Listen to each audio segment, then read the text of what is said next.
And the thing is, if you get me at the right time of day, I really do believe in hardcore Einstein realism. I may be the last person on earth who really believes in reality the way Einstein did, with knowledge of what the quantum physics is that makes it seem impossible. I've worked out the mathematics to show it's not impossible. You can be a hardcore realist and still believe in psychic phenomena, which is the other side of life. Because after 1967, I explored and explored, and I think there's no doubt that the psychic phenomena are very real, that we do have what we call souls, that there is a kind of spiritual connection between us, and it is consistent with mathematical science. Welcome to Entangled Health, where we explore the intersections of quantum science, AI, biotechnology, and human well-being. My name is Thomas, and I'm convinced that health innovation happens at the entangled boundaries, where cutting-edge physics meets biology, where consciousness research intersects with technology, and where visionary thinking transforms into practical solutions. We are bringing together pioneers, researchers, and innovators who are reshaping how we understand and experience health. My guest today is Paul Werbos, one of the pioneers who gave machines the ability to learn. While Paul is the original inventor of backpropagation, the algorithm behind modern AI, his lifelong quest has gone far beyond computing. Paul is driven by ethics and the big picture, bridging science, ethics, and the deepest questions of existence. In today's episode, we touch only a small portion of Paul's vast activities, so we talk about his breakthrough at Harvard, the decades of quantum research at the NSF, his deep investigations into consciousness, the physics of time, the mysteries of retrocausality, and the concept of the soul. And then we go deep and ask what it means to be truly healthy, not just in body, but in mind, spirit, and as part of humans' unfolding story. A quick disclaimer, all chats at Entangled Health are a co-creation between the guest and myself, and not an official statement from our industries.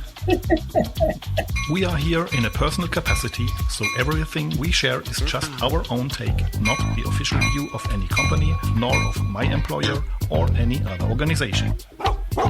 To add a little bit of dopamine, you can submit questions to the Entangled Health questions pool, and later in the show we'll dive in and the quantum algorithm, running on real hardware, picks which question we answer.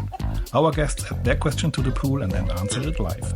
And if we reach 1 million listeners, we might change the rules, but that's a bit far out. Stay tuned, and who knows what the quantum dice will reveal.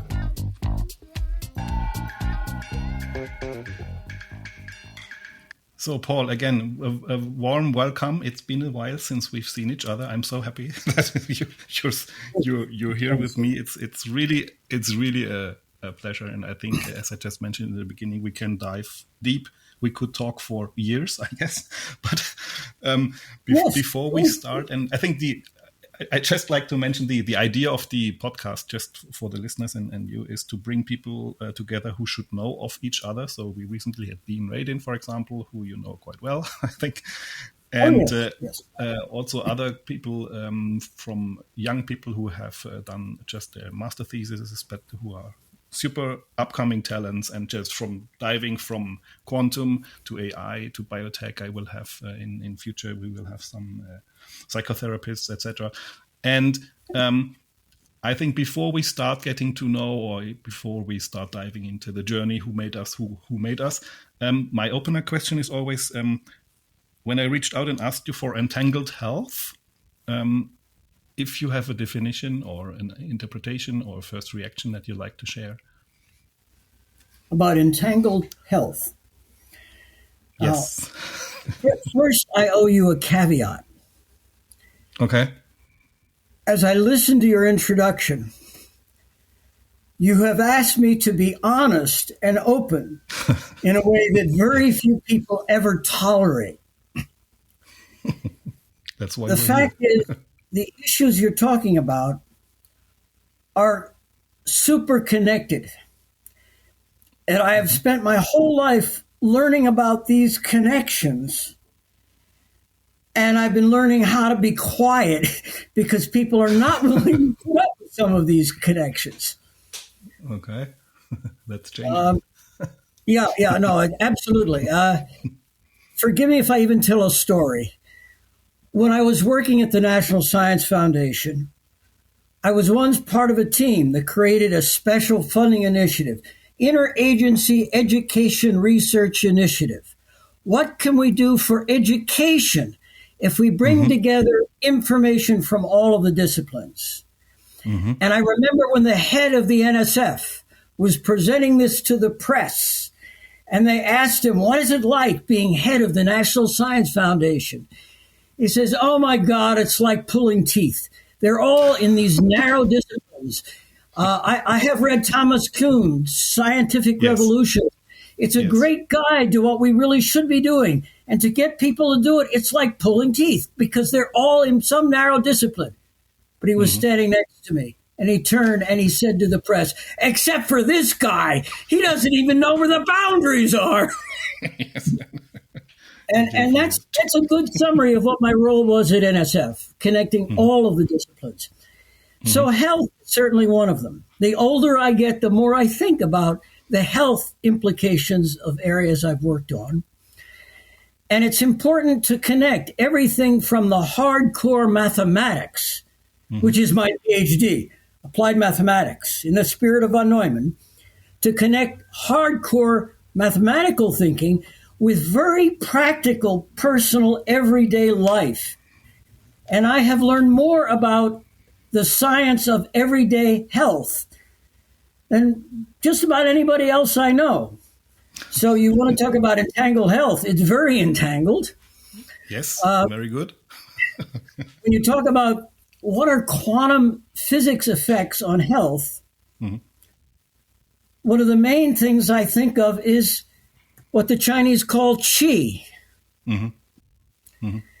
And I have discovered more and more, not only in theory and in practice, to understand and properly connect to what the Chinese call qi is absolutely essential to my personal survival. Okay. And there's also a good method to connect. And I'm glad I can connect these things. And I'm glad that I'm still alive this week. Okay. I was supposed to have an MRI today, but somehow the insurance company didn't think it was justified well enough, so they'll postpone it for a few weeks. But so it can't be life critical if they postpone it for weeks. That's good. There are a lot of things like that. There is a treatment for cancer, which I am very excited by. It's called allogeneic CAR T CRISPR technology. Yes. And they did lots and lots of clinical trials, which really show it's safe and a broad spectrum value. And so they don't allow it in the U.S. They say you have to be close enough to death. And Paul, you're not close enough to death. You're not eligible. Congratulations. By the way, if anybody in Germany allows it, they don't allow it here, but who knows?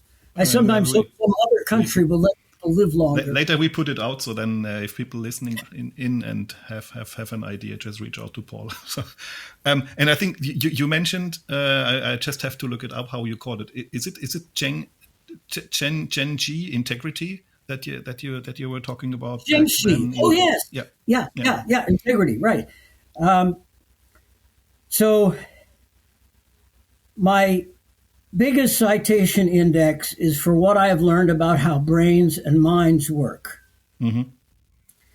I even wrote a paper for Frontiers in Neuroscience describing the mathematical data we have on the best database in existence on mammal brains in real time. And basically, they provided proof of a theory of how intelligence works in mammal brains. And you want to elaborate on that a bit for the listeners? Okay. I mean, we have time. Okay, sure. Yeah. In fact, what the hell? If you've spoken to Dean Radin, I can tell you a human part of the story. I suspect your audience is more human than some of the scientists I deal with. When I was young, I really fiercely believed that the concept of the human soul was total nonsense. And psychic phenomena was even more total nonsense. This was before your awakening, or what? Yeah. I can remember in 1964, between high school and college, working in a hospital, actually. One summer, they wanted me to use computer skills to help out guys doing cardiovascular research. And it was a wonderful doctor who was my boss. He showed me a book by Donald Hebb called The Organization of Behavior. Mm-hmm. And it turns out that Hebb's book and von Neumann's work are the real two foundations which created all of our modern deep learning and neural networks. Okay? So the basic ideas of neural networks and deep learning all came, they were already out there in the 1960s. Mm-hmm. Mm-hmm. And I loved Hebb's book, The Organization of Behavior. I studied it very closely, and right in the beginning, Hebb said, as an experimental psychologist who really knows the literature, I have looked at this literature on parapsychology, and I have to say that the significance tests they have passed are much more stringent than the significance tests for almost everything else people write papers on. However, he said, if we want to understand reasoning and learning, we need to understand Bayes' law, that the probability of a theory is the product of the conditional probability, how well it fits the data, and the prior probability. And the prior probability of psychic phenomena, he said, is so incredibly low, I really don't believe it, because everything we know from physics says this is not really very likely. And I believed that fiercely. And I knew a lot of physics at that time, fiercely, until, yes, as you say, there was a special experience. I had a very thick skull. I was totally resistant to this stuff. I knew all of the arguments why we shouldn't believe this psychic stuff. I knew all the reasons why we could do without it. And then in 1967, I had an experience which opened my mind. It didn't change my mind, except to open it. And after this experience in 1967, I said, oh my God, I don't know what's going on. There's a theory that I've gone totally crazy, but that doesn't work very well as a guide to life. Once you're out, you can't go back. So what I said was, no, I just don't know. And the whole point is, if I think I know about brains, and I did in 1967, I thought I knew a lot about brains and neural networks. And if I think I know about this stuff, I shouldn't have an opinion. I should find out. And so from 1967 to 1972, I explored many, many theories, approaches. But finally, in 1972, I had an experience which told me, hey, I know this is real. I don't know how it works for sure yet. I had an idea by 1972. I took graduate courses in quantum physics at Harvard, which certainly affected my notion of what is possible. In fact, now that I think of it, one of my teachers in the Harvard Graduate School was a person named Julian Schwinger. Okay. And if we're talking about quantum mechanics, we really should know the name of Julian Schwinger.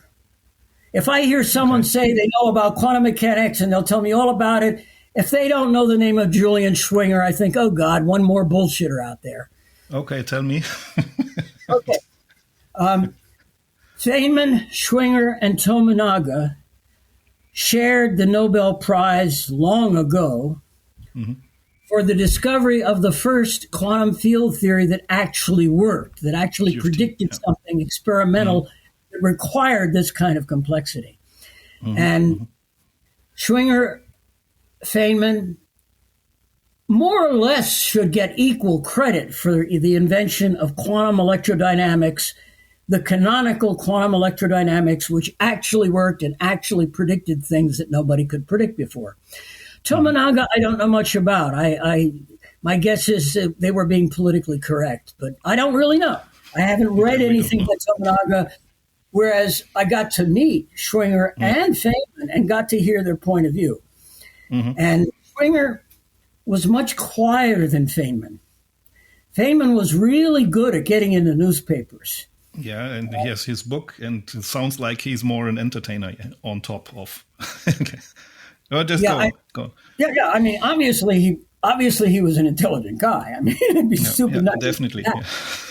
But there are people who say, didn't Feynman invent quantum computing? And basically, what I tell my friends, if you think Feynman invented quantum computing, the reason is he was in a bar with a beautiful woman next to him, and he said, "There's a lot of room at the bottom." Yes. But and that's pretty much as far as it went. Mm-hmm. And if people knew science today the way they knew engineering in the 19th century, everybody would know that the real inventor of what they call quantum computing now was a Professor David Deutsch. David Deutsch, yeah, definitely. Yeah. And So, which brings us maybe to the multiverse, but we talk about this maybe later. well, the thing is that they're connected. Most people don't realize that they're connected. Mm-hmm. So earlier, Deutsch put forward this theory that we live in a multiverse.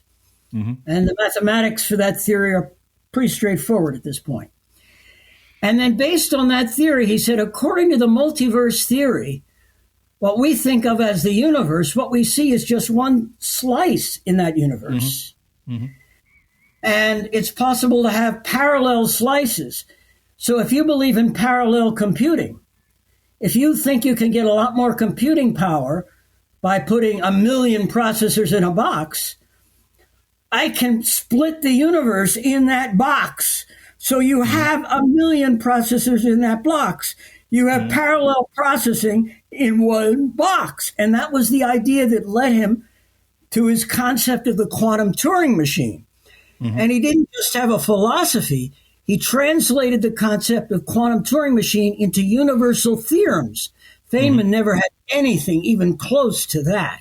In a way, you really have to say Deutsch invented the quantum Turing machine because he gave a full specification of what it should be like and proved theorems about how it had universal computing capabilities analogous to the normal Turing machine, which is universal in a way, but much more powerful, much more universal. And so, Paul, help me, because quantum is, I have my opinions about the practical, or the philosophical interpretations of quantum, of the multiverse. So definitely for quantum computing, it makes kind of sense. Maybe the only place where it makes sense. But now, I think just for those not so deep in the quantum physics foundations who might listen to this podcast, I just want to test an idea with you on. I think you also mentioned something about temporal wellness, so being whole in the past, also to be really, really health means really curing our past, our future, or whatever. And in quantum in itself is a bit of a timeless situation. Do you think that if we say we have this quantum electrodynamics, is there a time component, or is it time reversal, or bringing us eventually also to discuss the retrocausations? Or because Dean, we have had this discussion back when I was visiting him and Julia Mosbridge at Petaluma. We were thinking about temporaceuticals. Yeah, for example, he always comes with this idea to say, if we would be able to influence the probabilities by focused intention, what have you, so collapsing the probability, Bayesian probability, by let's say tweaking the probability distribution for a healthy outcome in the past, we would not have cancer because it didn't happen. So this nano on very nano things in the 4-dimensional time space projection collapse of the multiverse in this one slice where we have subjective experience. Do you think this makes sense? Or how could we make a machine out of it? Or how could we individually? It absolutely makes sense. Yeah. My big problem is My wife said not to use her name in vain. It's hard not to. No, okay, just tell. Sure.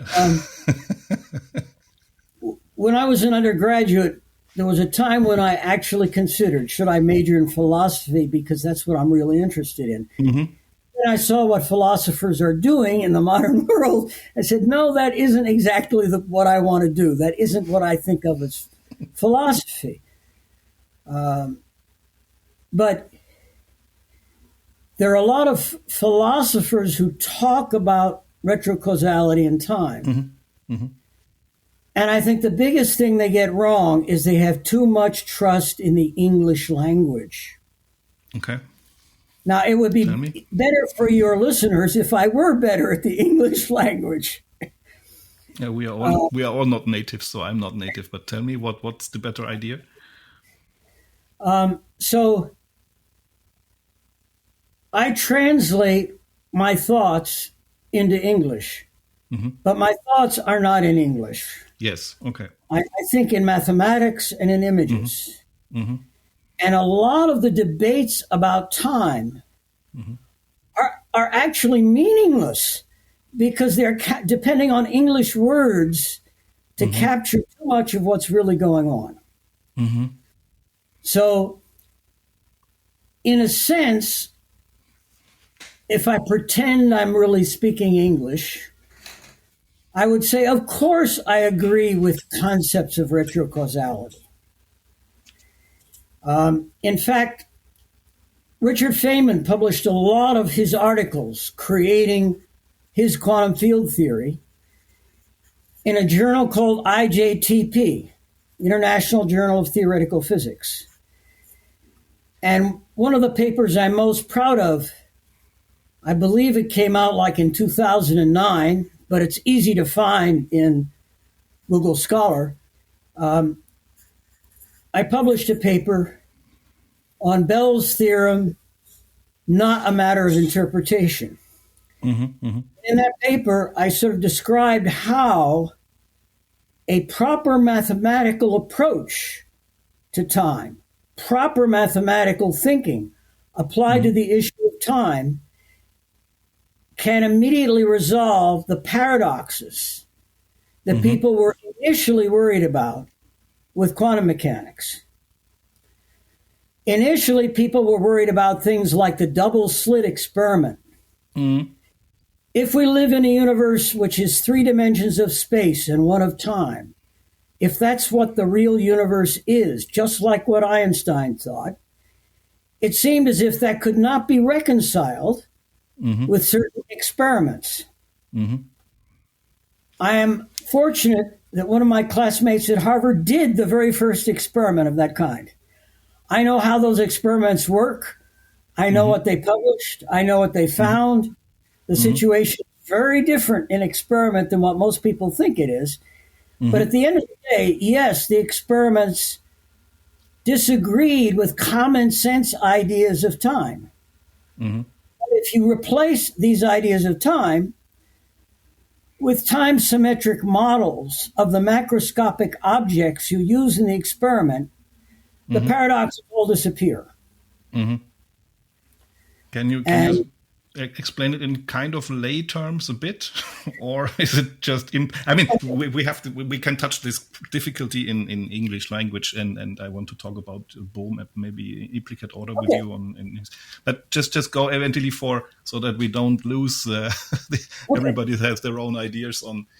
I understand what you're saying. Oh, they certainly do, and I'm very grateful to you for putting up this level of detail, because people tend to freak out when you get to a certain level of quantum mechanics. No, good.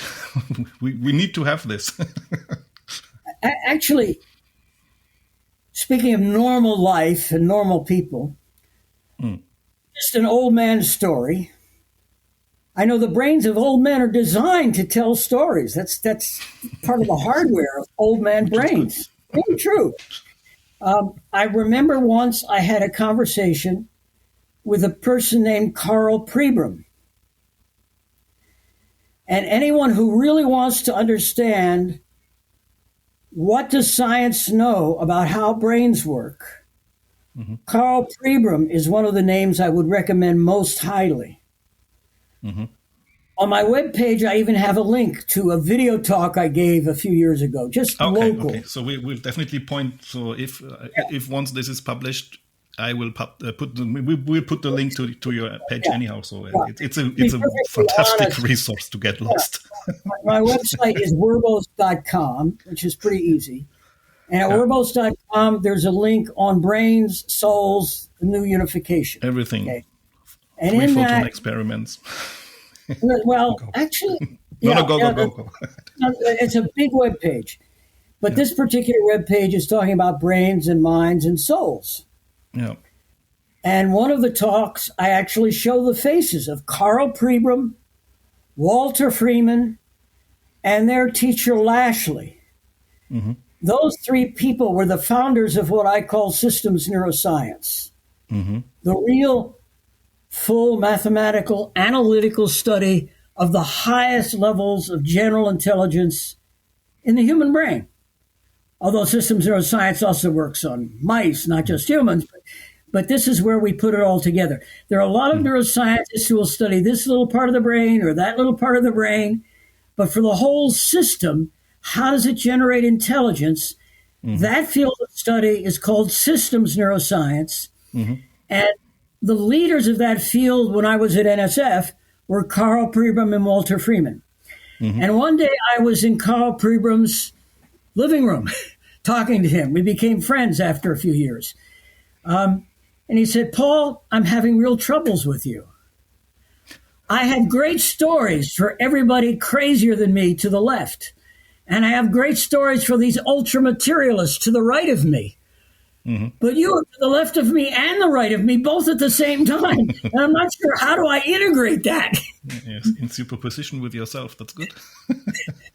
And the thing is, if you get me at the right time of day, I really do believe in hardcore Einstein realism. Mm-hmm. I may be the last person on earth who really believes in reality the way Einstein did, with knowledge of what the quantum physics is that makes it seem impossible. I've worked out the mathematics to show it's not impossible. You can be a hardcore realist and still believe in psychic phenomena, which is the other side of life. Mm-hmm. Because after 1967, I explored, and I think there's no doubt that the psychic phenomena are very real, that we do have what we call souls, that there is a kind of spiritual connection between us, and it is consistent with mathematical science. But it took me a lifetime to figure out how to reconcile the different pieces and fit them together. Is it part of the system that it's difficult, or is it in itself mysterious enough that you just can't grab it, or how does it work? So in the end, it's really limitations of the human brain. Mm-hmm.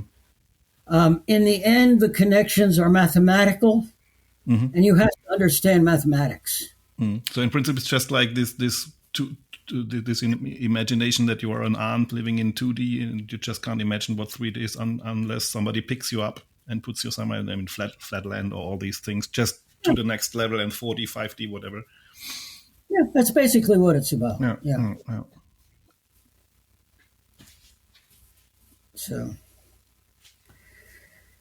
So yeah, I spent most of my life trying to figure out how that mathematics fits.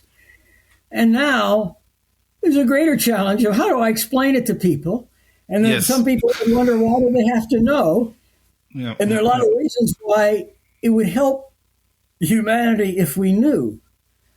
Because we are going through incredible changes in our society. When one of the fields I have always studied was population dynamics, ecology, genetics, all that kind of evolution, that kind of stuff.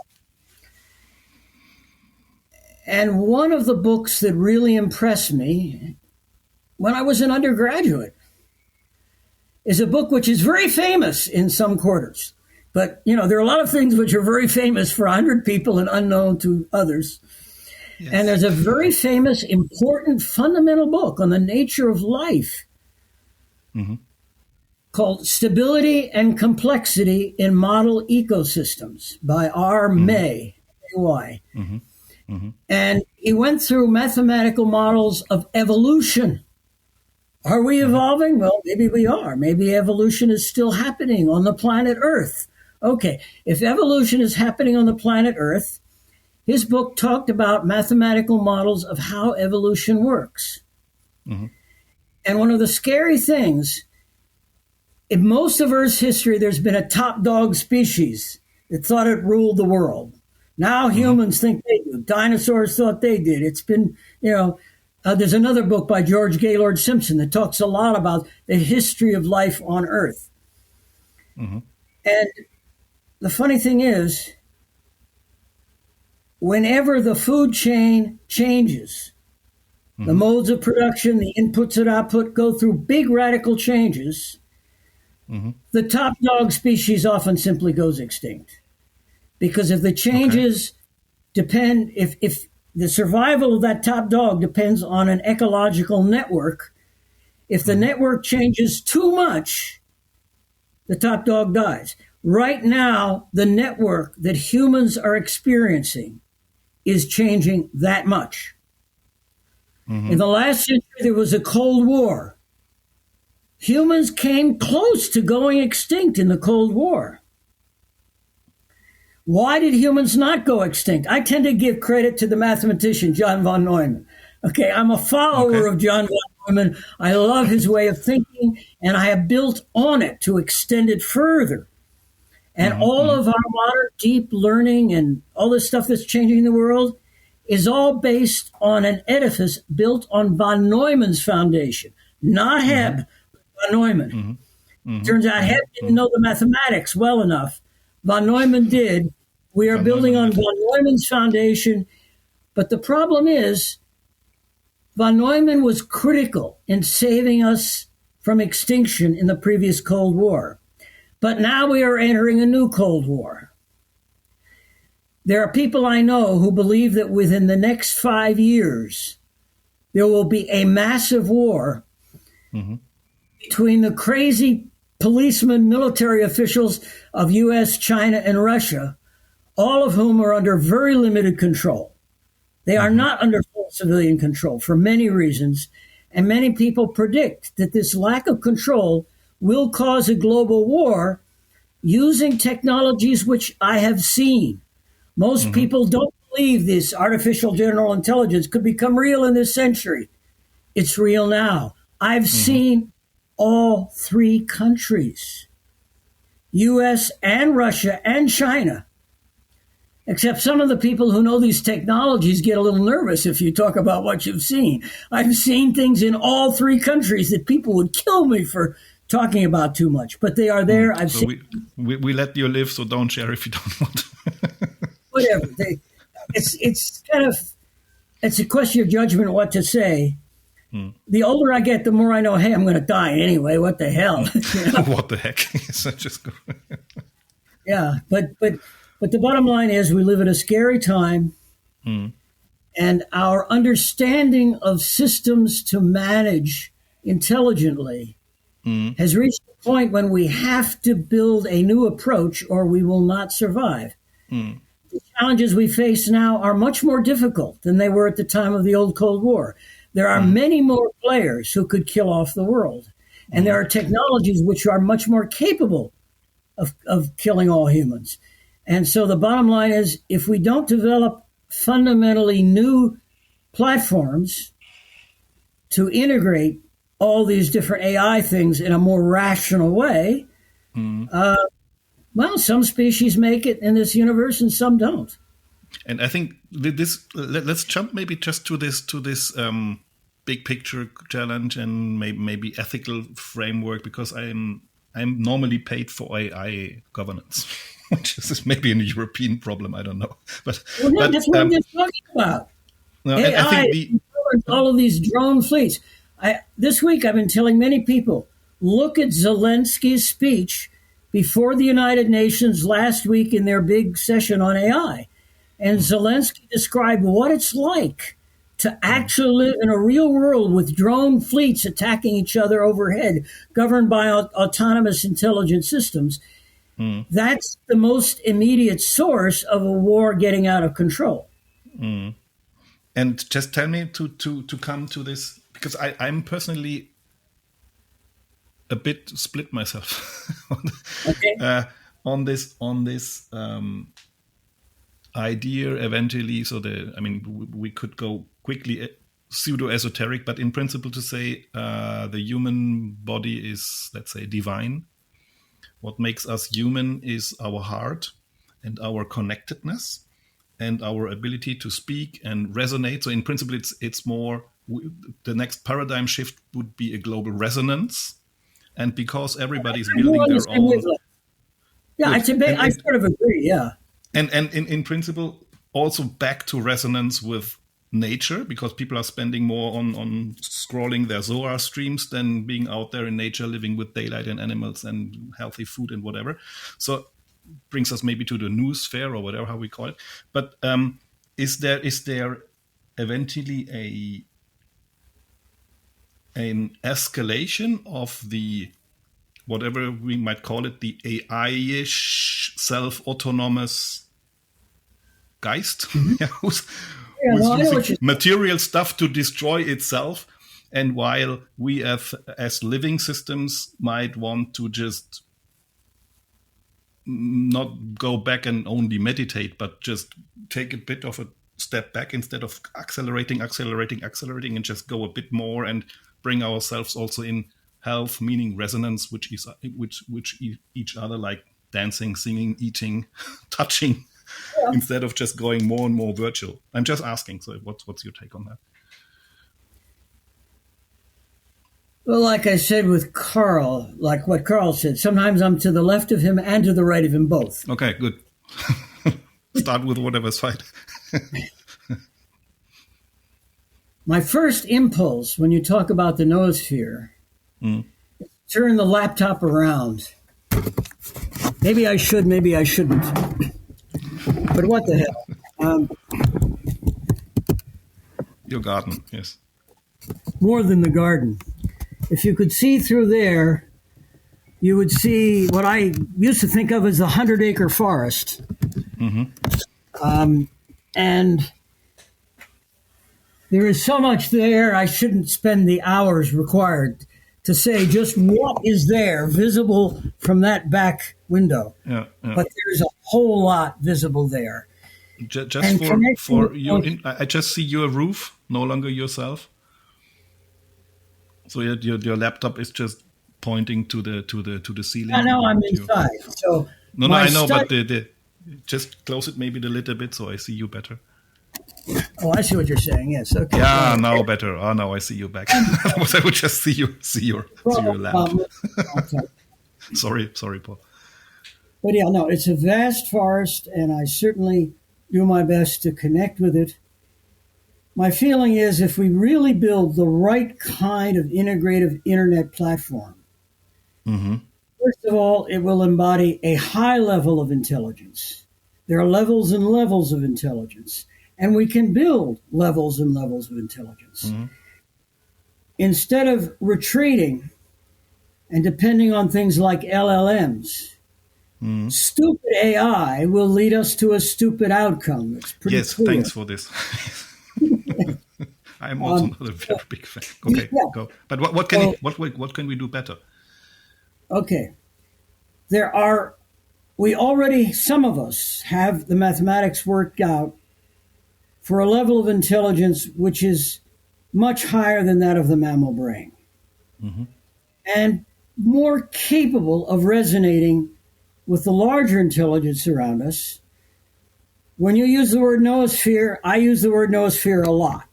Maybe can you just give your definition, because I'm not sure if everybody has the same understanding of what it is. Oh, you're absolutely right. They don't have the same understanding, and my understanding is actually quite different.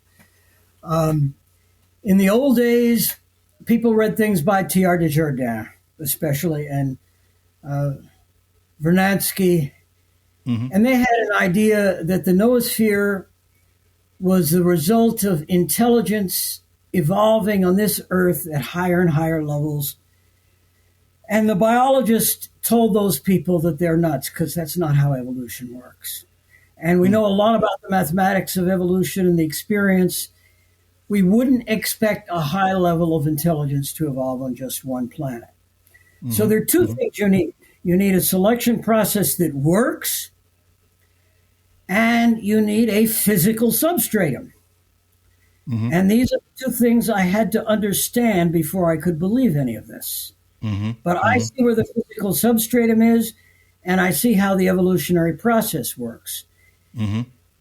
I considered many possibilities, but I could find no other explanation consistent with what I have seen.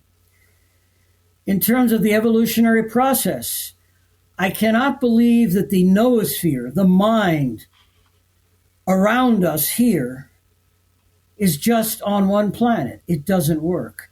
It only works if you assume that our noosphere is actually a member of a species, which crisscrosses the whole universe. And people say, my God, that's incredible. I said, do you know how many solar systems there are in this universe? If intelligence can evolve on a planet with 1 billion creatures, for God's sake, it can evolve by some kind of natural selection across this whole cosmos. And I believe that more and more because pictures have appeared from NASA on gravitational lensing and what we call dark matter. And I don't entirely like these words, dark matter and dark energy, because I think they're misleading. We use them in science today to describe two totally different things, one of which is bigger than people think, and one of which is less than people think. What we call dark matter is not just matter, but it's huge and it's proven and it's all over. And that's what I think is the basis of our noosphere, that there are physical forces out there, which I've learned something about. There are physical forces out there which are consistent with the idea that we are actually part of a larger organism, which I think pervades our whole solar system, not just Earth.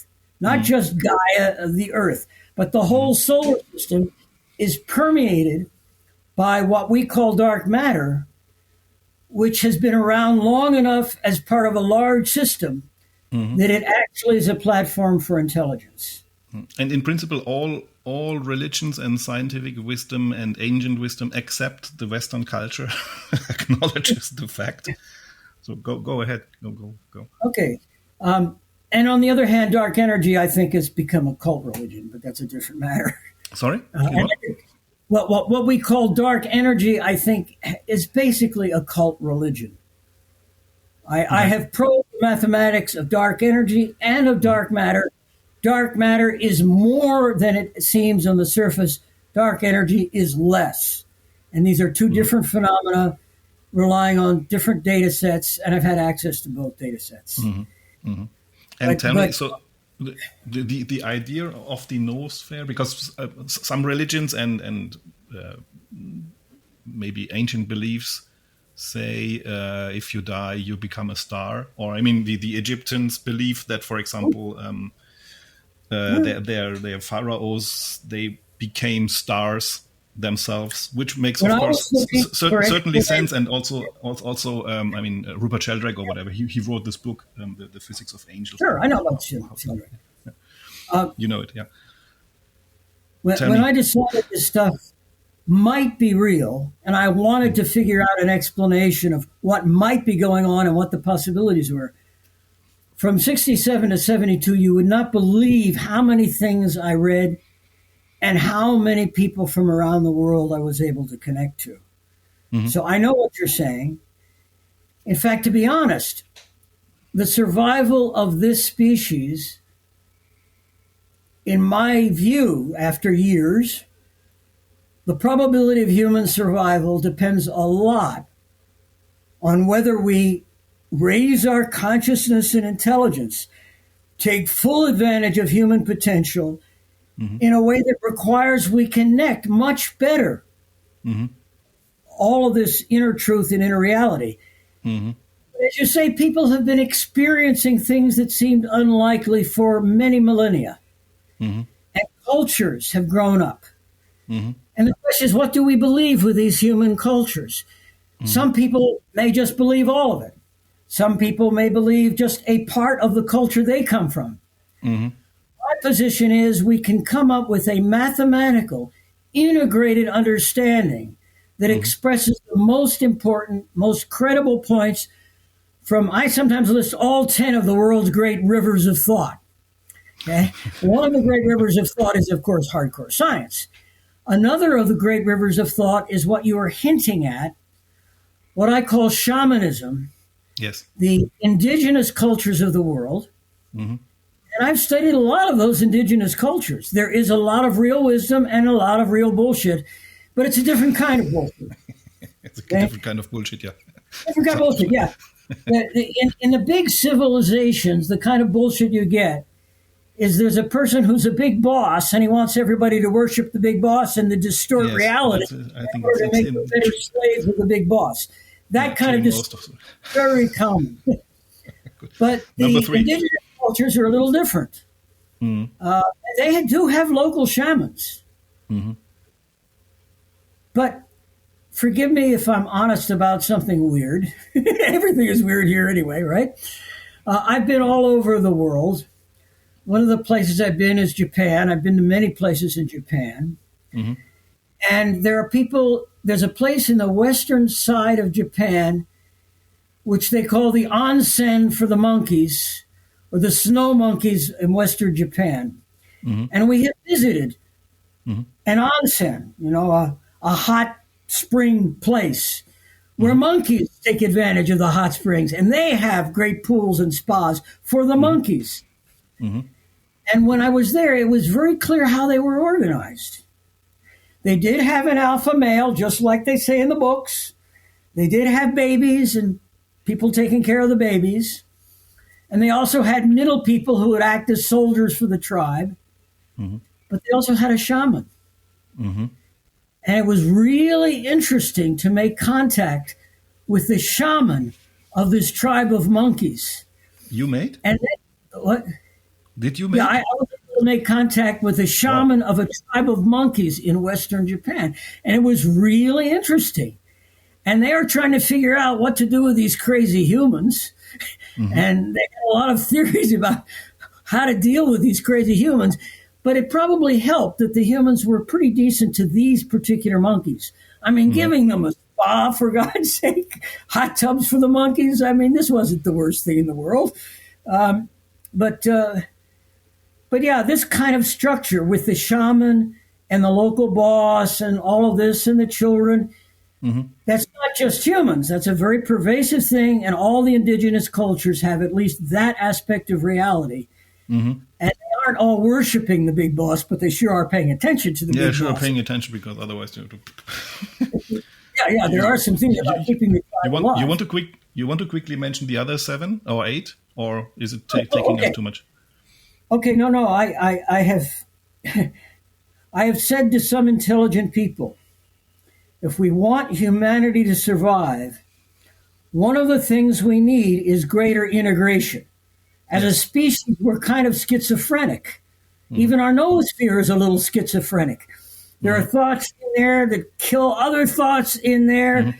We need a little bit more integration, a little more mutual understanding.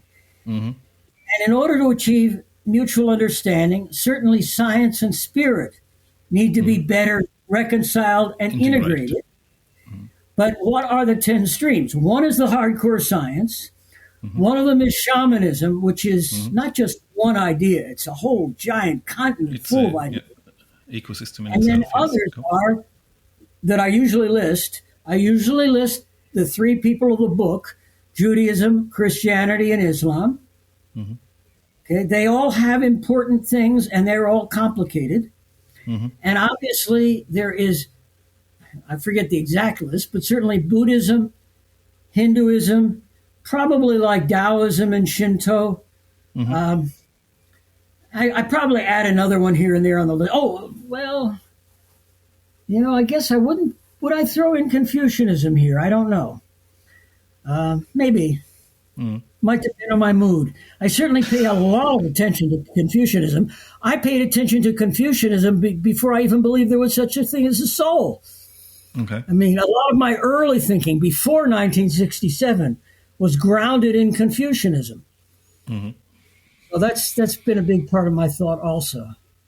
But I think those are the ones that really convey. And tell me, so there are these tendencies. Eventually, make myself not too many friends with them tell this now, but eventually triggered by the World Economic Forum to go transhumanism because technology is going to save our souls because we're unworthy. You see, I've read the book from Pure Human from Greg Braden. Oh, yeah. So it influenced me quite a lot currently. So, but I know maybe a lot about humanism too. But and do you think it is possible, or rather impossible, based on the concept at all, to say, assuming these 10 streams are here for a good reason, which means people made experiences, shamanic experiences, which are beyond silicon-based algorithms, so beyond digital.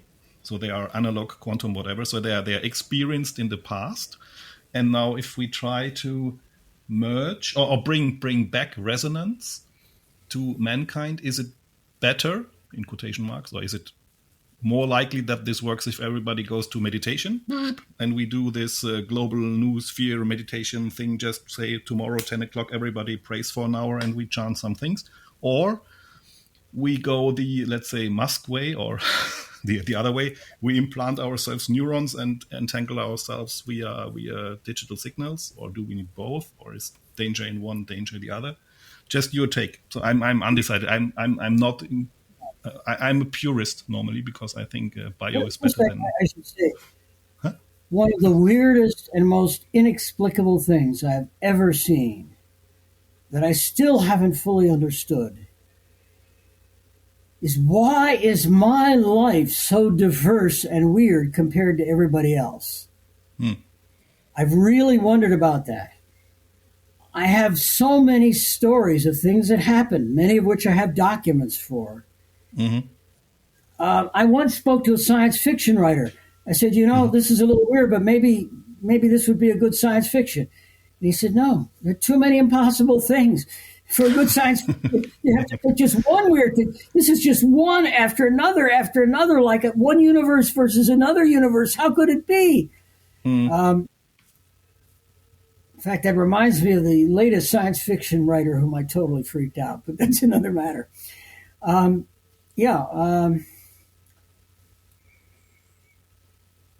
But I'm also just an old human, and my old man brain may be slowing down a little here. Which story? Oh, yes, I was about to do a story about a dangerous story. Yes. Okay? Go. For many years, I worked in the U.S. government. And there were 2 times when the President of the United States decided basically to abolish the entire agency or group that I was part of. Mm-hmm. And in both cases, they used very similar tactics. The first time I was working for the Department of Energy when Reagan said he would abolish the Department of Energy. And I had to experience, what do those people do when they shut down your agency? Well, they had a standard game plan that was well worked out. The idea was that certain people would get access to all the personnel records of everybody in the agency. Mm-hmm. And try to find out who might be useful somewhere else. Mm-hmm.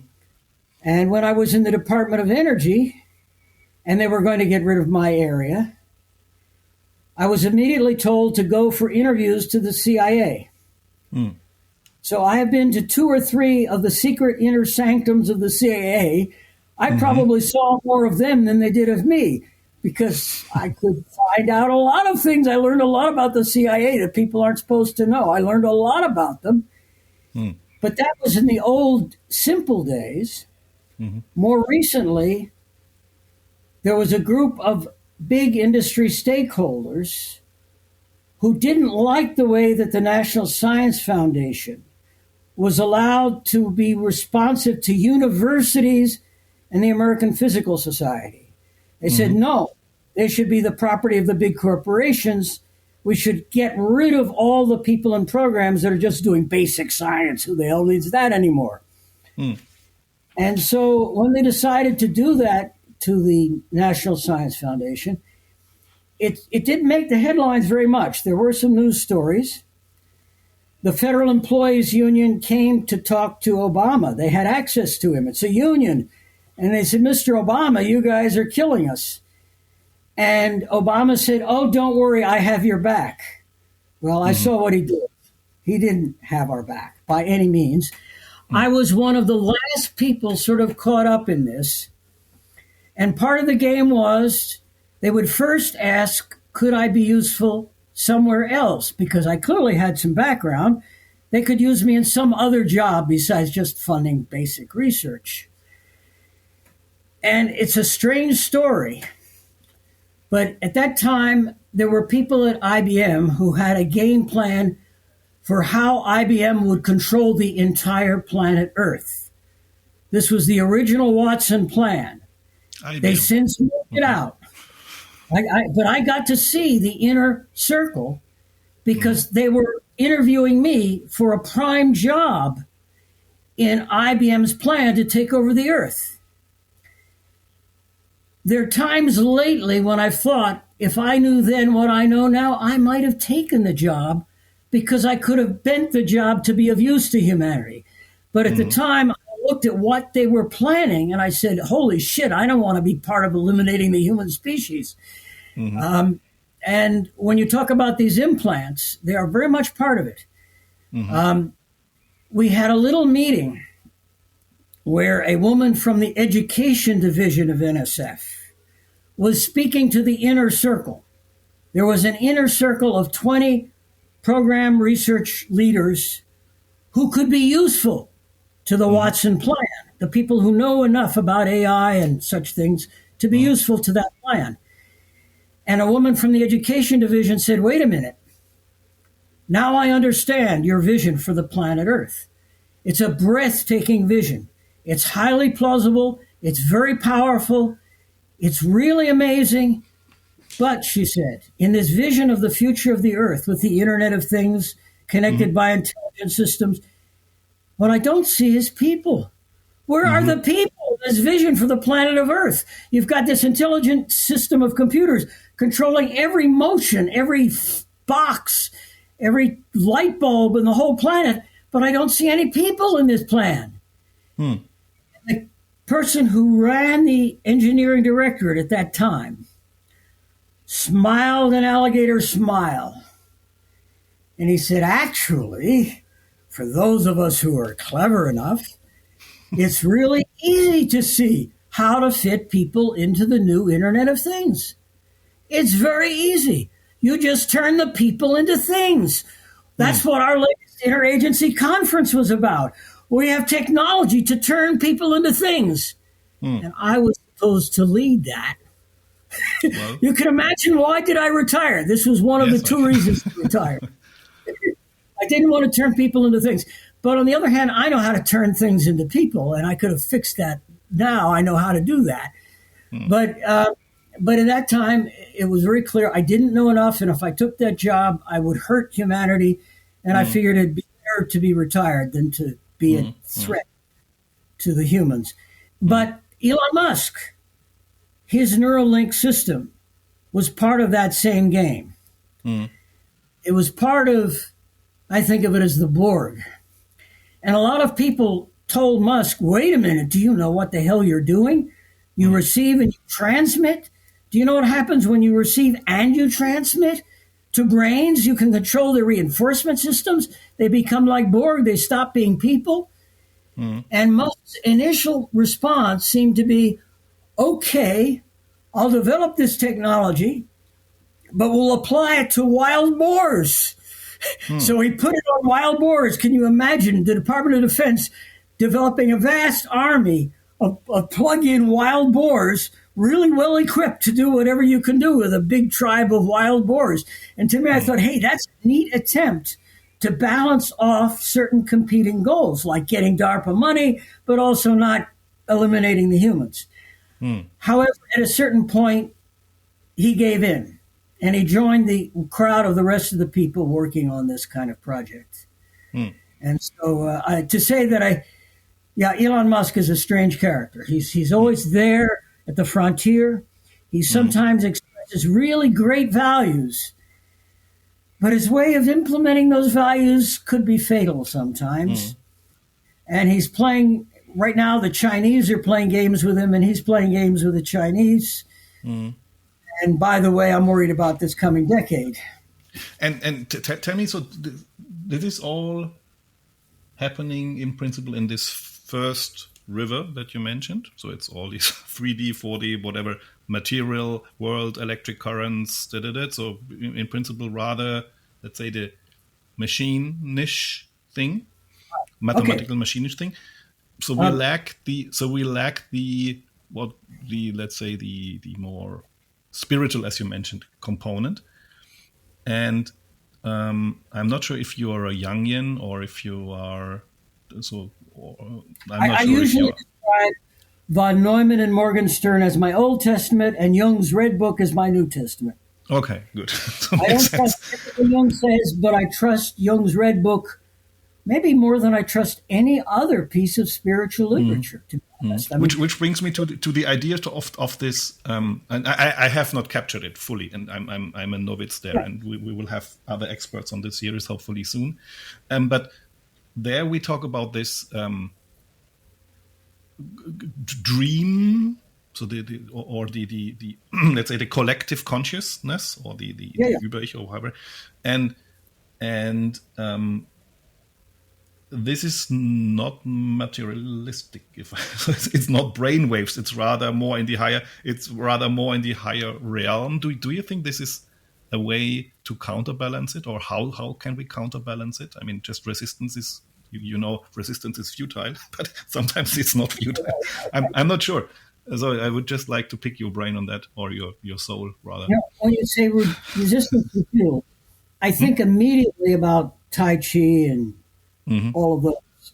Okay. There are times when what's not futile, you don't want to do resistance, you don't want to give in, you want to be a good wushu master where they're coming at you.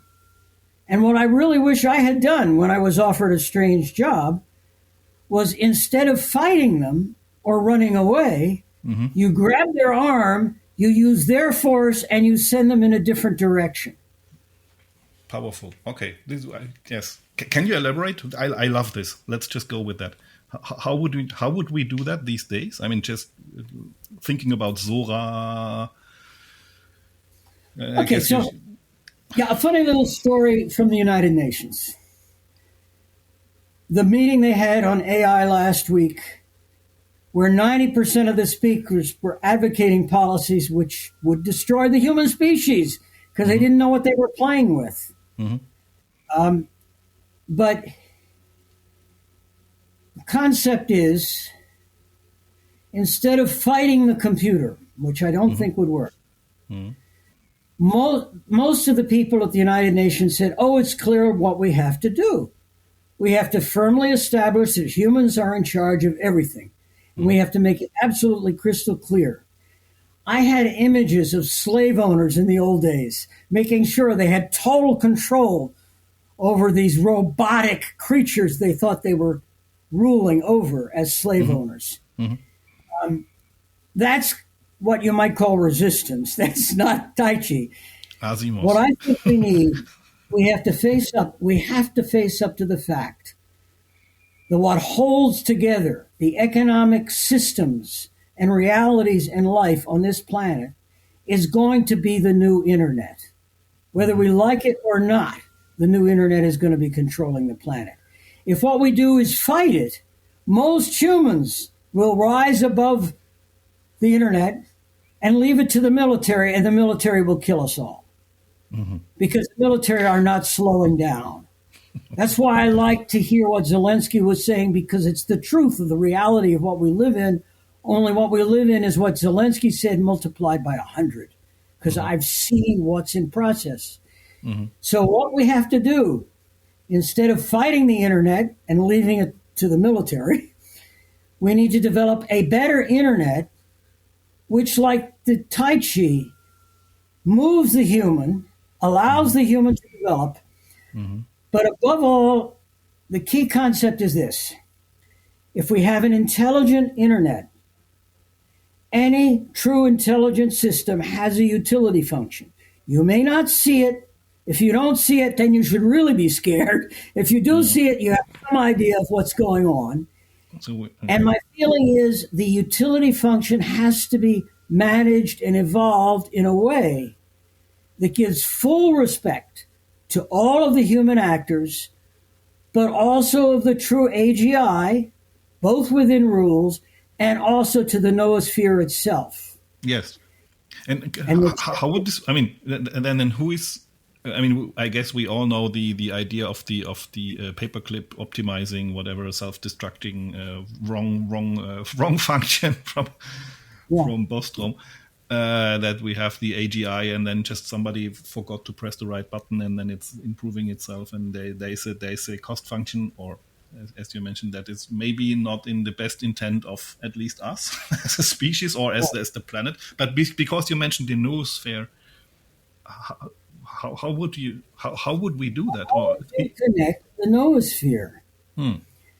And for people who are not super advanced in science, for people who couldn't keep up with either of us, I often recommend a novel, because novels can often depict how things work without reading the mathematics.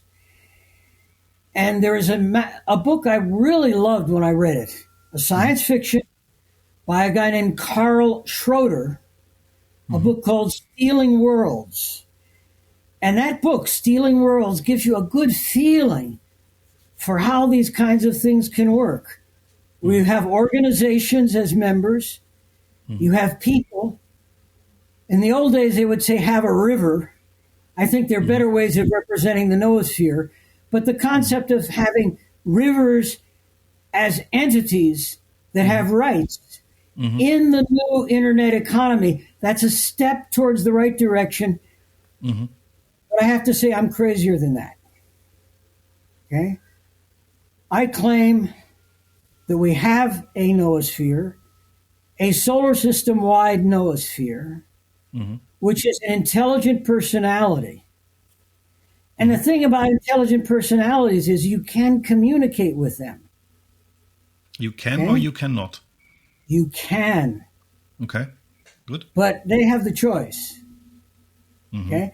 So the people who believe in Teilhard de Chardin would say, oh, the noosphere, it's Gaia, it's this ancient crony who knows everything. And I just sent a long email to my grandchildren translating this into children's language because children could understand it. The concept is our entire noosphere is actually like an adolescent girl in this whole population of ancient solar systems. I mean, the Earth is like only 4.5 billion years old. Our universe is much older than that. Maybe a bit older. And the rivers of dark, the rivers of dark matter that we can see clearly indicate that there has been a place for life for many billions of years. And our entire solar system is like an adolescent girl going through a period of challenge. Because adolescence in many species is a time when you might die and you might live and you got to learn fast because of your new environment. Well, that's true for the Earth. The entire Earth has to learn fast.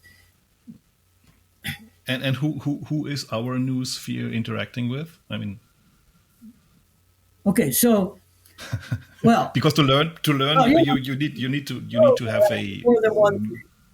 Go. Okay, it turns out, well, as I say, I've studied a lot of sciences and published in a lot of sciences. And what I said to the little girls were, if you want to write a children's book on the history of life on Earth, there are two stories that I think are particularly interesting. When humans say they want to establish a relation with nature and with the noosphere, my the thought I always have inside of me is to laugh and say, good luck. There's a popular movie called Jupiter Ascending. If you look it up, Jupiter Ascending, they put a lot of effort into it, but it's still a cult movie. Mm-hmm. The heroine is like a poor Hispanic girl, adolescent, who makes her living cleaning out toilets, and she doesn't like it. And then one day she discovers she just inherited the Earth and gets to visit the galaxy. And I said, when you try to be friends with a noosphere, if you want a relationship with nature, which is real and not phony, you need to know what our noosphere has been doing for the last billion years. And it turns out there is really good science, which I passed on to my grandchildren. We have information about what has happened on Earth in life in the last billion years, much beyond what they teach in any of our schools, because the schools are not up to date. There's a time which the scientists used to call the boring billion, the history of the Earth between 1.8 and 0.8 billion years ago. The best video course I've seen on this interviews the woman who is faculty in Virginia, who is the world's leading expert on what happened in that period. And what she said in their video was, you shouldn't call it the boring billion. You should call it the stinky billion. For a billion years, our noosphere, whether you call it Gaia or Amaterasu, our noosphere spent a billion years cleaning out the most poisonous, stinky toilet within light years of the Earth, because that's what the oceans were. You couldn't evolve advanced life because the density of sulfates was so heavy. And what the world did was evolve slowly through microbes, DNA, gradually evolved the life that was capable of cleansing the toilet, making it habitable. And it started to be really habitable about 800 million years ago. That was story number one. Story number two is when everybody died 250 million years ago. And I am co-author of the world's leading expert on how that death happened.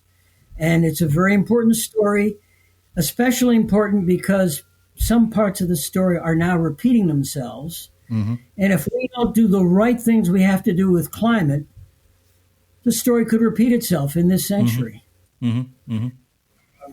But it's not as urgent as the war. War could happen within 10 years. But there are several threats to the very existence of the human species that demand a level of intelligence that humans have not yet shown in their collective behavior, but we need to aspire to achieving that level of intelligence. Anyway, is there hidden truth in the ancient stories? I mean, talking about Thoth or whoever. So, well, one of my favorite stories is about Fimbulvinter. About what? Something called Fimbulvinter. I learned about it in Iceland from the ancient records of the Icelandic people.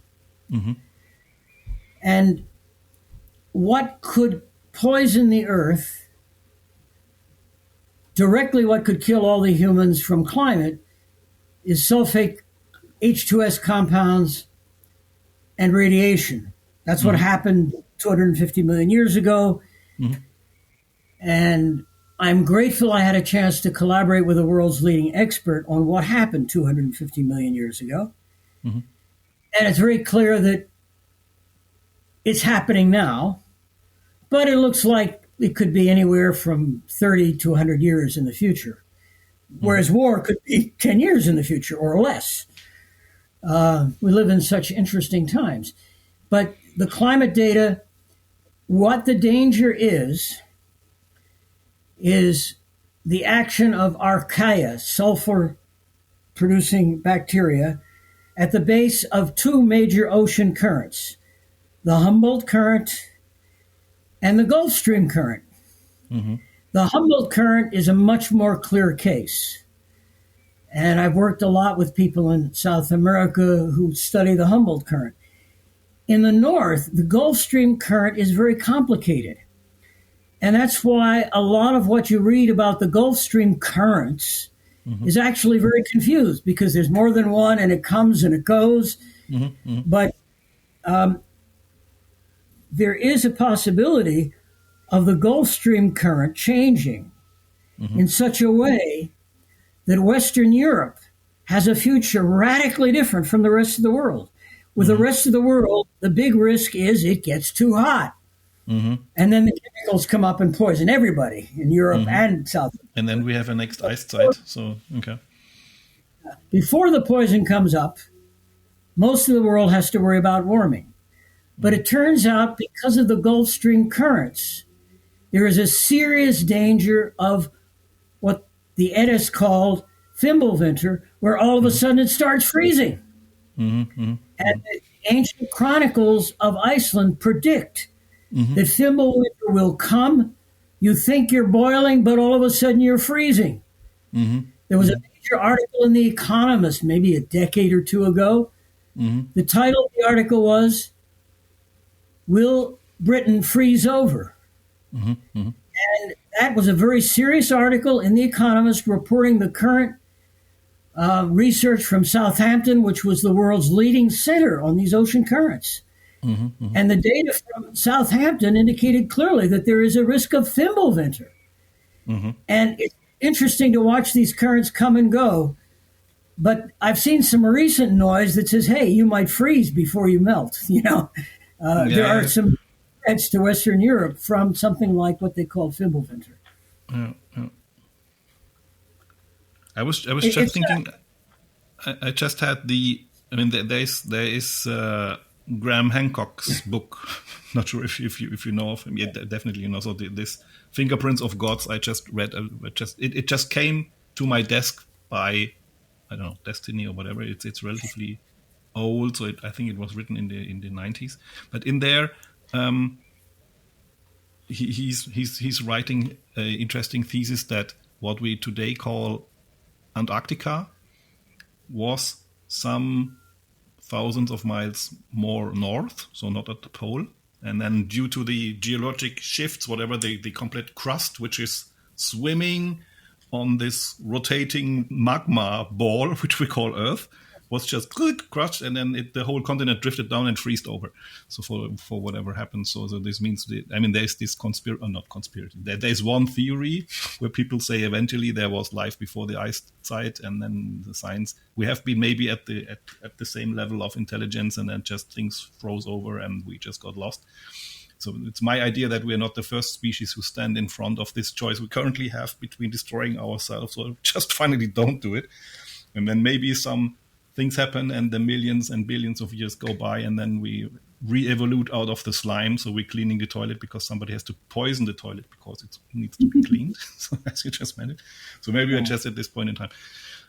Interesting. So, and, but coming back, I really like the idea to integrate things and because that's the idea of entangled. Maybe it's a wrong word, but in principle, that's my idea of being entangled with each other, with the cosmos, which with everything cross time, cross atoms, but also cross potential, because for lack of better word. And could we ask the noosphere to help us out? Because I just don't know. So because apparently if you said we can ask the more intelligent people, but they need to be able or willing to talk to us. Like if now the ants would come and say, Thomas, can you give me more sugar? I would not understand it, because I just won't be just interested in listening at them demanding something from me. So is there something that we can do as a species or as individual, maybe even better, to make this happen? To just ignore all these trends that you mentioned. The machines fighting the machines, and Zelensky, what you mentioned is kind of shocking. Can we ignore it or transcend it or whatever? Or what's your idea? Yeah, there are many things we could do. There are many things we have to do. I would say almost every week, different things come through. I have tried, well, in human societies, it helps to have connections, as you might agree. And who we connect with depends a little bit on who's available, where we are.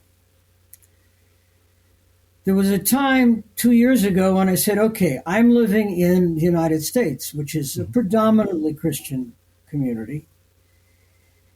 And there are 3 religious denominations which have tremendous positive aspects, but a few negative things you got to balance out.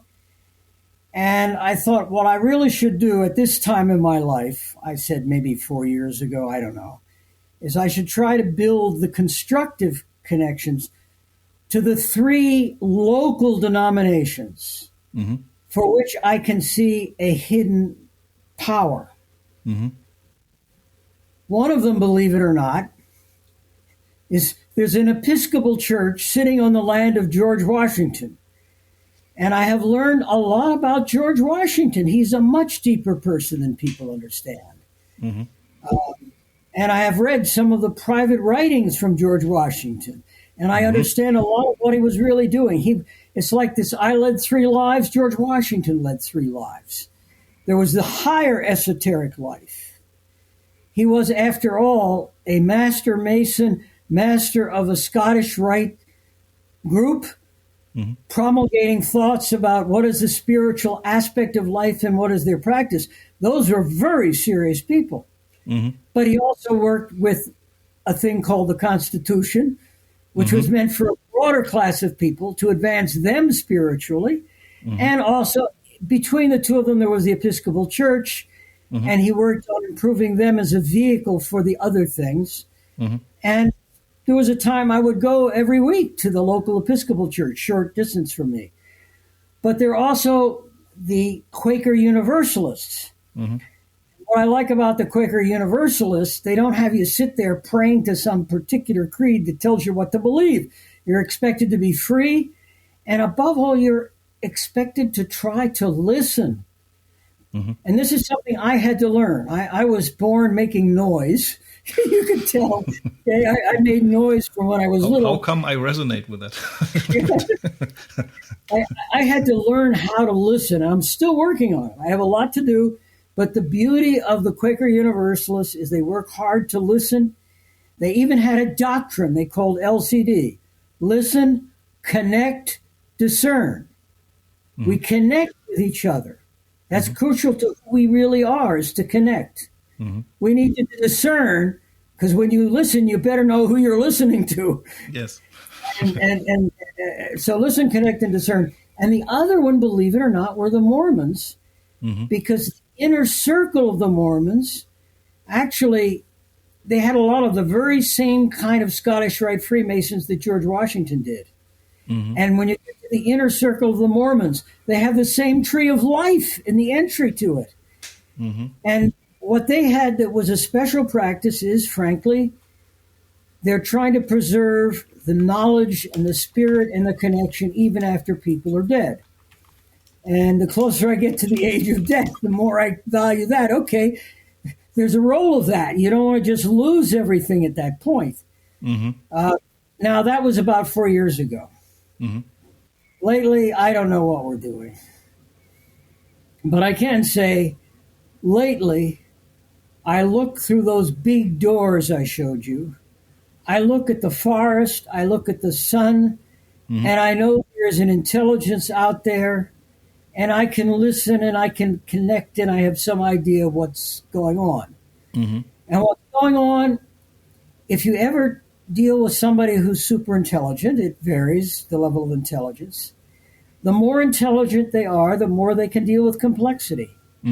Yes. The closer you are to listening to the noosphere, the more you will discover that the priorities change from one week to the next. And there are some things that are always there, but the most urgent needs vary a lot. You know, if somebody says, I'm going to blow up your neighbors next week, that does attract attention at that moment. And I do my best to try to keep up. It's very hard to keep up, but, you know, I try. I think we should maybe we make this a series and have you as a recurring guest on it, because there's so much thing we didn't touch. Well, I'm just looking at the clock, and we could go on for hours, and I think we definitely if why not just say we do a next series with that. What I wanted to do is because I think people are listening, if they're still with us on this when we publish it. I have this idea that everybody can submit their questions, and some kinds of ask me anything questions, and then I'm doing a bit of a pre-filtering what makes sense and what doesn't make sense for the guest. And I think I have the difficulty that you fit all categories, so I did pre-filter, which is good. And I always have this quantum computing. It's running on real hardware on IBM, as you mentioned. So the good thing of IBM Quantum, so it's running. So what I will just do, I will press the button and play a sound. So it's taking, I think, 15 seconds or so that we really clear that the thing did run. So if you don't mind, and then I'm going to read the question, and then you can either say you want another one or take this one. Are you okay with that? You just raised a very important point, though. If we want to build the super intelligent, balanced system I'm talking about, if you want to achieve the highest level of intelligence, if you look up Werbos patent TQUA, okay, that will point towards my most recent patent, which has a huge body of literature on another level of quantum computing. So the quantum Turing machine is digital. The normal what you call it? TQ what? TQ? TQUA. TQUA. So I'm just typing this into my... And the key point, we have a whole new bunch of deep learning machines and NVIDIA chips, which go far beyond the old digital sequential chips, much more powerful. The same thing happens in quantum computing. Beyond the quantum Turing machine is the kind of quantum analog learning machine, which is what I have. So you use the annealing stuff? Annealing was an early start. D-Wave didn't understand the physics. I did understand the physics. I touched the machine, yes. For a totally different kind of quantum annealing. Okay. And I have slides of... Let's do a separate session. I would love to go to make a separate session. I mean, we can just or we can talk about it. I cut it. I'm not sure, but maybe rather we do a separate session on this, if you're okay, or we can go. I mean, okay, whatever. I mean, I'm curious now. maybe before we do the user question, tell me a bit more about the TQA. Just why not? There's no way to really understand this kind of thing in 30 seconds. It's okay, good. The modern, the analog quantum technology is a whole other world. Yes. And it's another whole level of intelligence. We are, by the way, we are just exploring quantum reservoir computing, which is also kind of interesting. So we with Coera, for example, so we have this atom grid where we try to encode information and then have the whatever hyperdimensionalization interaction with itself by rootback inhibition, what have you. So we're just exploring it. But go. So you have another thing. So people have troubles when they depend on the English language. Yes. And one of the words people often confuse is reservoir. Yeah. And when I started reading the most relevant current literature, it was really sad to read papers where they talked about reservoir computing and they had two radically different meanings for the word reservoir. One kind of reservoir computing is good old classical neural network reservoirs where what it really means is short-term memory. Yeah. It's just another word for the short-term memory, the current image of reality. There's another word for reservoir, which is when you're annealing, the reservoir is what you're annealing to, and the reservoir is a physical thing, sort of like a bath of liquid helium or whatever. And a bath of liquid helium is not the same thing as a short-term memory. They are somewhat different things. Yeah, so and when a people bit different, yeah. they come up with total nonsense. but they are both relevant. Short-term memory is an important part of any intelligent system design, really.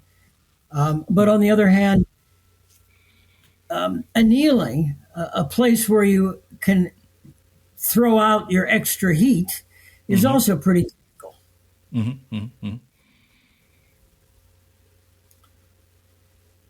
I remember when I learned this use of the word reservoir, I was quoting a book this morning, and it's weird because I should memorize the name. Walls in Milburn, Milburn, Walls in Milburn. And when I was the NSF member of the interagency coordinating community that ran $1 billion a year in quantum information technology, when I became the NSF rep, the real thought leader of that $1 billion effort smiled at me and said, "Oh, I bet that some of the talks in this conference didn't make sense to you. They shouldn't. If you've been trained the normal way, if Julian Schwinger was one of your teachers, you probably felt there was a problem understanding this. That's because the physics they teach today in the university is not real. It's not the real physics that fits empirical data. So you need to read 2 books before you do anything. You've got to read and study Walls in Milburn, Quantum Optics, and then also read Carmichael." And I did study Walls in Milburn. It was an eye-opener, and that was the book where I learned what he meant by reservoir. His concept of reservoir is really the key to the thermal quantum annealing. But Carmichael was more advanced, and I made contact with him and his group. So it's a long story. Another story. A whole bunch of improbable things. The world's leading expert on mass extinction of life. Oh, hi! World's leading expert on the master equations that affect the reservoirs. Oh, hi! Glad to meet you. Let's do that. Let's schedule as another meeting, because I think we are at the 1:30. So what I would do, I just play this sound and start press Shift Enter and let the code run and look what happens. Okay. Okay. I'll just wait. So it's running. It should run.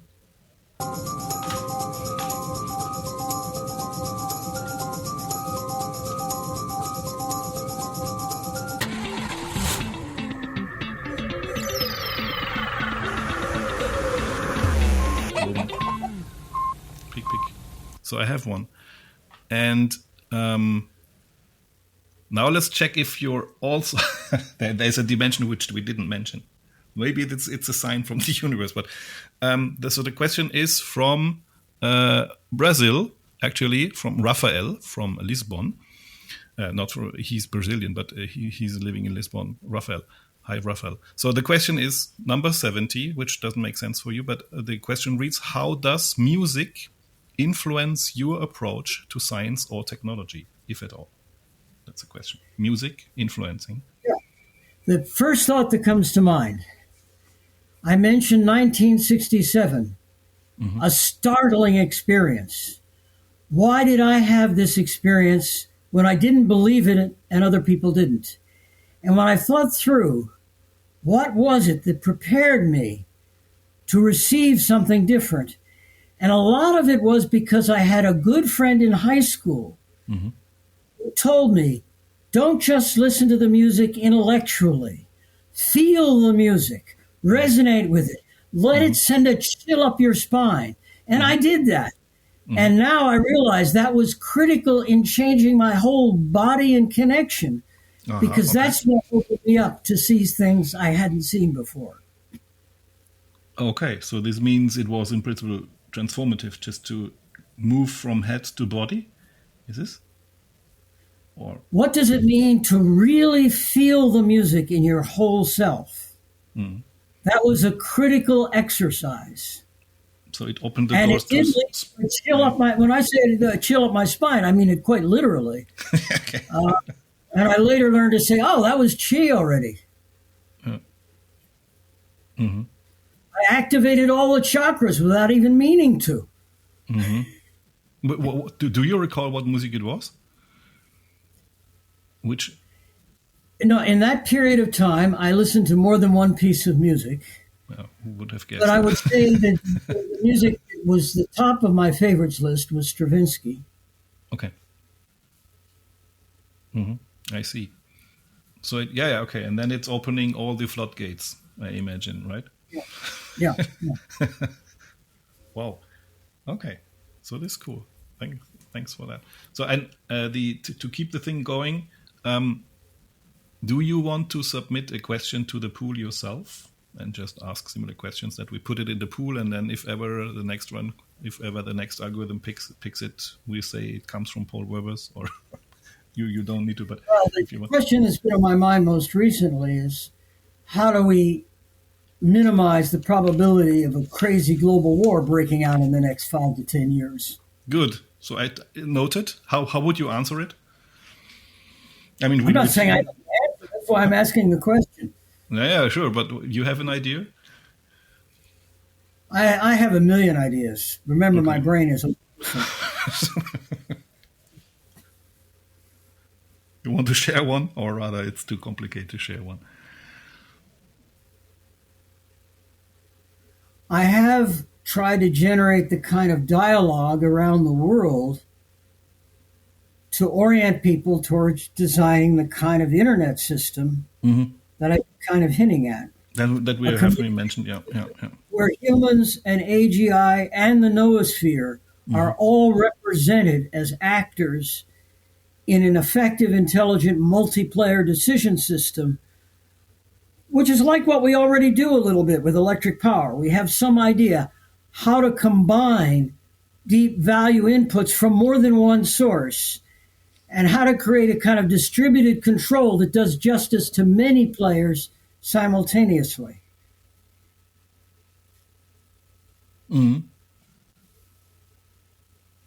let's work on that. I think so. Just looking at the time and knowing that it's not the last time we have you. I like to close always the episodes with giving the guest the last word. So if I say goodbye, you can have something. That it comes from that when you are on the other side of the mic, there is something you wanted to talk about, but the stupid host didn't mention it. So if you have something which is at the moment closely at your heart, I let you close the session. I propose a lot of things we need to do. There are details, but there's not enough time for all the details. If someday you guys want to host the files that have the details, that would be an interesting possibility. Yeah, dear friends, we are now entangled. Thanks for listening and for being part of this experiment at the intersection of quantum tech and health. If today's conversation sparked an idea, a critique, or triggered a question, please share it, and maybe your question is selected in a future episode out of the growing pool. And you know the game. If you like it, please subscribe, leave a rating, and entangle further by passing this episode to someone you think should join the gang. Until next time, stay kind, stay curious, and keep exploring the unseen with Entangled Health.